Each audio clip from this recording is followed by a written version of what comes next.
Hello अस्सलाम वालेकुम viewers, welcome to our YouTube channel NEET plus. तो आज हम और कुछ क्वेश्चन करने जा रहे हैं मैग्नेटिक फील्ड से रिलेटेड।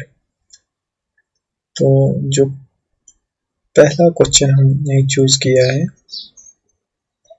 वो ये है, नीट 2016 में पूछा गया है। क्या कहा गया है? A long wire carrying a steady current is bent into a circular loop of one turn. The magnetic field at the center of the loop is B. It is then bent into a circular coil of N turns. The magnetic field at the center of the coil of N turns will be। तो क्या कहा गया है? हमारे पास एक long wire है जिसकी कुछ लेंथ होगी फॉर एग्जांपल L, और कहा गया है इसमें कुछ करंट जा रही है I। इसको हमने बेंड किया है into a circular loop of one turn।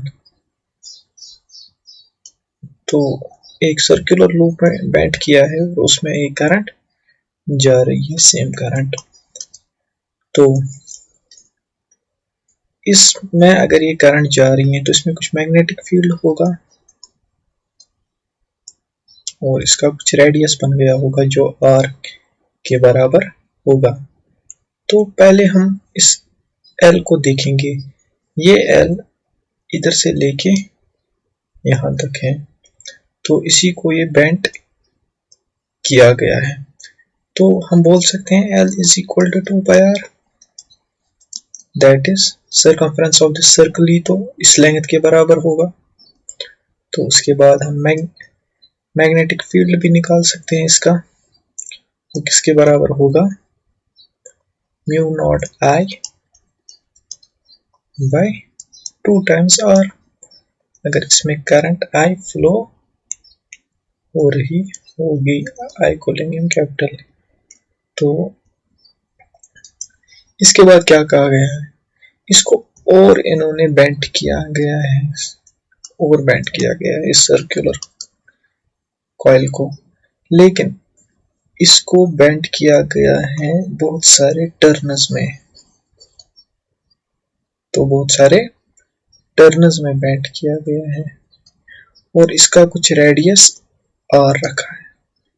तो आपको तो पता है कि अगर हमने इसी लेंथ L को पहले एक सर्कल बनाया और उसके बाद बहुत सारे टर्न्स बनाए, तो यहाँ पर भी L आपको आ जाएगा 2π टाइम्स R, जो कि एक टर्न का सर्कमफ्रेंस है। लेकिन इतने ही हमने n टर्न्स बनाए हैं। कितने? n turns. तो ये L हमारा n के बराबर आ जाएगा। और जो हमारा B इस वक्त आ जाएगा, इसको बोलेंगे B0, that is B previous. इस वक्त जो हमारा, और B बोलेंगे, तो जो हमारा B1 है, न्यू B, ये आ जाएगा म्यू नॉट, लेकिन करंट तो सेम ही फ्लो हो रही होगी I ही, तो ये आ जाएगा mu naught I by 2π2R, that is small r। तो यहाँ से क्या हम R का वैल्यू निकाल सकते हैं? वो आ जाएगा L बाई n टाइम्स 2π। तो क्या हम लिख सकते हैं? Mu naught I by 2 times L by n times 2π। तो दिस 2 and 2 will go, और ये आ जाएगा mu naught I n pi by L, हमारा B1। इसके बाद क्या हम इस L को रिप्लेस कर सकते हैं with this relation, that is equation 1। तो हमारा जो B1 आ जाएगा वो आ जाएगा mu naught I n pi whole divided by 2πr, because L is equal to 2πr, this pi and pi will go, so ये आ जाएगा n times mu naught I by 2r। तो ये mu naught I by 2r हमें पता है किसके बराबर, that is B। तो क्या हम इसको लिख सकते हैं B1 जो हमारा होगा वो n mu naught n times b होगा कि नहीं। लेकिन ये जो हमने b फाइंड आउट किया ये हमने एक टर्न के लिए फाइंड आउट किया। फॉर n टर्न्स जो b1 नेट हमारा आएगा वो आ जाएगा n of b1 that is आ जाएगा n टाइम्स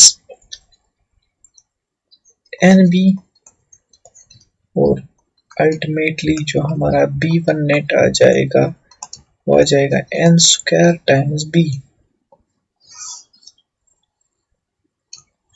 जो कि हमारा ऑप्शन बी है। तो करेक्ट आंसर इस क्वेश्चन का है ऑप्शन बी। तो इसको पहले हम एक बार रिवाइज कर लेते हैं कि इस क्वेश्चन में क्या पूछा गया है। पहले हमारे पास एक लेंथ ऑफ वायर दी गई है जिसकी लेंथ L है और उसके बाद कहा गया है कि हमने इसको बेंड किया है इनटू सर्कुलर वायर और इसमें एक करंट आई जा रही है। तो L हमारा सर्कमफ्रेंस के बराबर आ जाएगा और हमने इस सर्कुलर एलिमेंट का B निकाला। उसके बाद और इसको बेंड किया गया है n टाइम्स। तो अगर इसको n टाइम्स सर्कुलरली बेंड किया गया है तो जरूरी है कि जो हमारा न्यू r होगा वो तो r से लेस ही होगा क्योंकि हमारी लेंथ तो कंजर्व है, वो चेंज तो नहीं हो रही है। तो रेडियस को चेंज होना पड़ेगा, मतलब जो हमारे सर्कल बन रहे होंगे वो छोटे बन रहे होंगे। तो वहां से L अगेन कंजर्वेशन बराबर आ जाएगा 2πr लेकिन n टाइम्स क्योंकि n टर्न्स है हमारे। वहां से हम r की रिलेशन निकालेंगे विद रिस्पेक्ट टू L। उसके बाद एक टर्न का मैग्नेटिक फील्ड ढूंढेंगे एट इट्स सेंटर, वो आ जाएगा mu naught I by 2r। This is for only one turn. तो वहां से हम r को रिप्लेस करेंगे L बाई 2n पाई, वहां से L को अगेन रिप्लेस करेंगे 2πr से। तो उसके बाद हम अपना B1 निकालेंगे। उसके बाद फॉर n टर्न्स निकालेंगे, वो आ जाएगा n टाइम्स B1 और जो हमारा अल्टीमेटली B1 नेट आ जाएगा वो n स्क्वायर B, जिसका मतलब है कि n square times of magnetic field of this circular element which is our option B। तो उसके बाद नेक्स्ट क्वेश्चन हम लेंगे, ये दो बार पूछा गया है आज तक 2011 और 2010 में।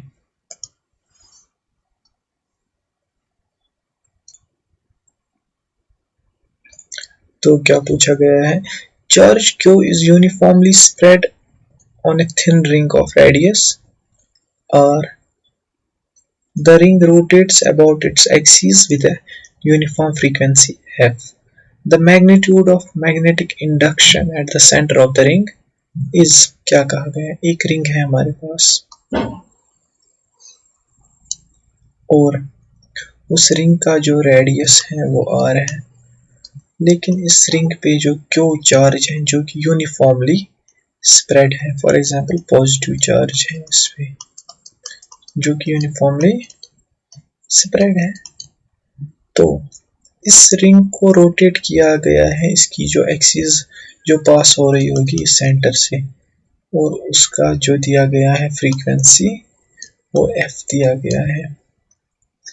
तो आपको पता है कि अगर हमारा चार्ज किसी भी, हमारा जो करंट होता है वो तो होता है चार्ज पर यूनिट टाइम, होता है कि नहीं, लेकिन यहाँ पे खाली चार्ज है लेकिन वो चार्ज सर्कुलरली मूव कर रहा है, जिसका मतलब है कि अगर हम एक क्रॉस सेक्शन ले इधर इस एग्जैक्ट पॉइंट पे ले लें, उसका जो मूवमेंट हो रहा है चार्ज का वो हो रहा है पर यूनिट टाइम। मतलब ये चार्ज एक किस्म की करंट कंस्टिट्यूट कर रही है because it is moving.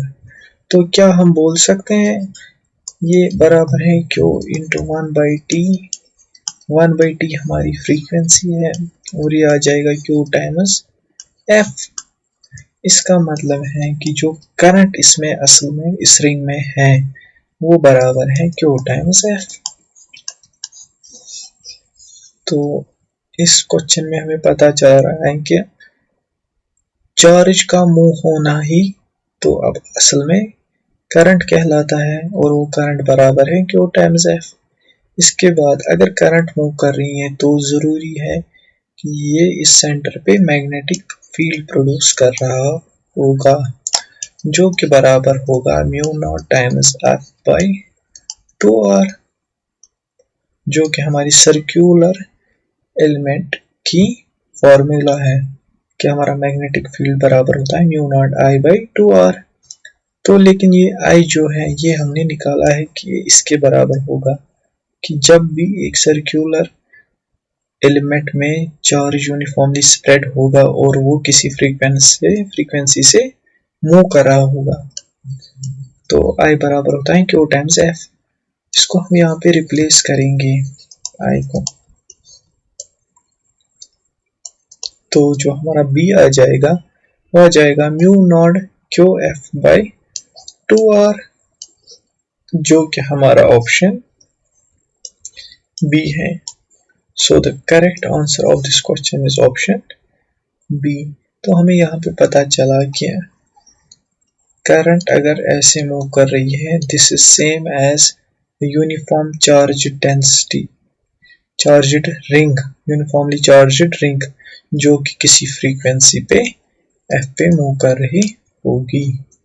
So I hope you got the concept of these questions and you have liked this video. Please like and share this video with your friends and family, and please subscribe our YouTube channel. Thank you.